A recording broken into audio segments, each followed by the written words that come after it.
আমরা কোরআন দিয়ে আজকে কোরআনের পরিচয় নিব। কোরআনকে জিজ্ঞেস করবো যে কোরআন তুমি তোমার পরিচয় দাও। আমরা কিছু প্রশ্ন করব, দেখবেন কোরআন অবলীলায় উত্তর দিয়ে দিচ্ছে। তো শুরুতে একটা কথা বলে রাখা ভালো, আমরা কিন্তু কোরআনকে আমাদের বাংলাদেশে কোরআন শরীফ বলি। কি বলি?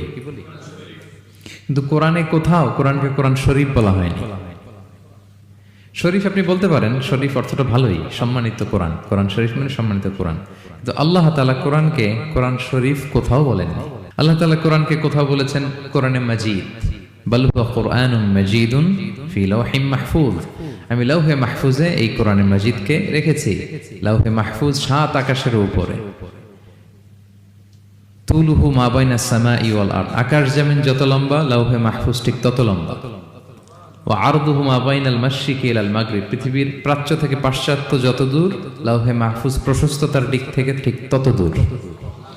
ওহু মিন দুররাতিন বাইদা, সাদা ঝকঝকে ডায়মন্ড দিয়ে আল্লাহ লাউহে মাহফুজ